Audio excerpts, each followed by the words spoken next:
ये कहानी है रामू की, जो बहुत ही मुसीबत भरे समय से गुजर रहा था। उसके परिवार में उसकी पत्नी सुनीता और बेटा चिंटू और बेटी प्रीति रहते हैं। जिंदगी कितनी मुश्किल हो गई है। काश मेरे पास भी कोई रास्ता होता जिससे मैं अपने परिवार को एक अच्छा भविष्य दे पाता। अजी आप परेशान मत हो, भगवान पर भरोसा रखो, सब कुछ सही होगा जी। कुछ देर बाद रामू का बेटा चिंटू वहाँ पर आता है और अपने बाबूजी से कहता है, पिताजी आप क्यों इतने परेशान रहते हैं?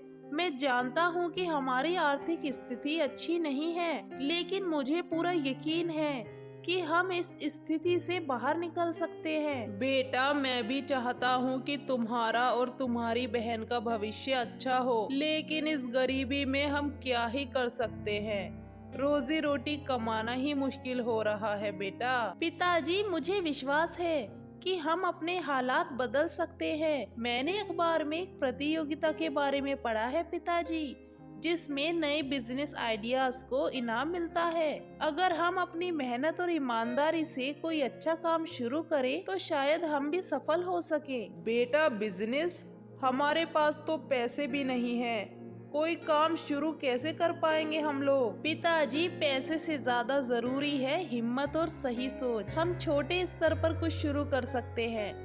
प्रीति भी पढ़ाई में तेज है, उसे भी आगे बढ़ने का मौका मिलेगा पिताजी। अजी चिंटू की बातों में दम है, हमें अपनी किस्मत को खुद ही बदलने की कोशिश करनी होगी। हम अगर अपनी मेहनत से कुछ करें तो भगवान भी साथ देंगे।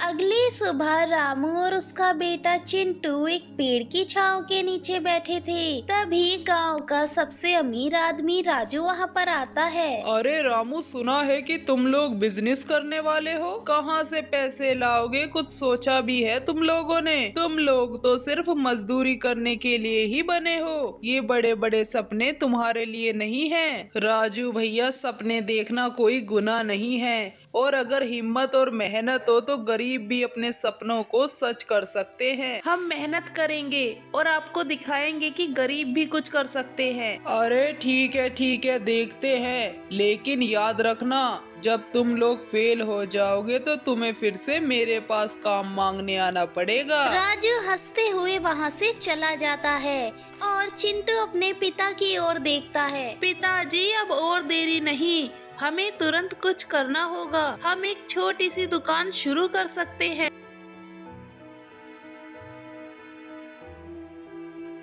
रामू और चिंटू गांव में एक छोटी सी चाय की दुकान खोलने की तैयारी करते हैं। सुनीता और प्रीति भी उनका साथ देती है। अजी हमारी दुकान जरूर चलेगी, मैं चाय बनाने में मदद करूंगी और प्रीति भी समय मिलने पर हाथ बटाएगी। हाँ माँ, मुझे भी विश्वास है कि हमारी मेहनत रंग लाएगी। दुकान शुरू हो जाती है और धीरे धीरे गांव के लोग चाय पीने आने लगते हैं।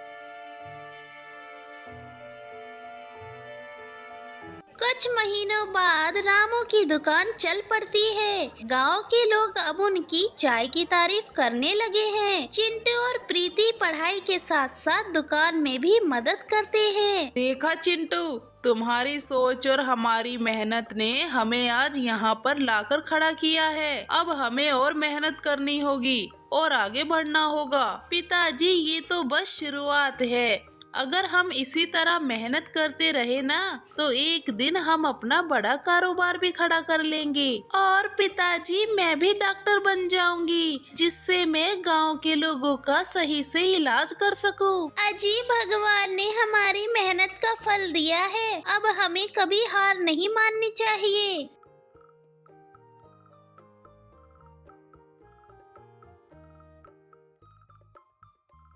रामू और उसके परिवार की दुकान अब गांव में मशहूर हो चुकी थी। एक दिन राजू वहां पर आता है।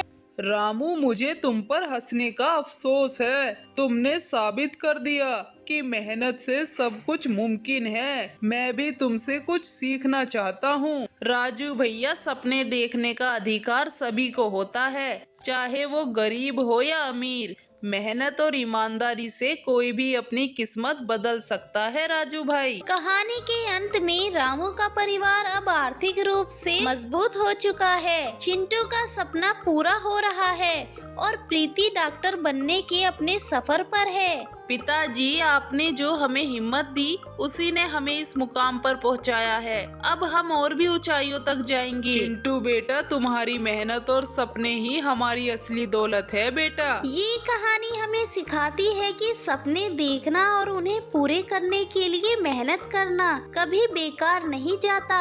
गरीब हो या अमीर, अगर आपके पास दृढ़ निश्चय, हिम्मत और ईमानदारी है तो आप अपनी जिंदगी को बदल सकते हैं। परिवार का साथ और मेहनत ही किसी भी सपने को हकीकत में बदलने की चाबी है।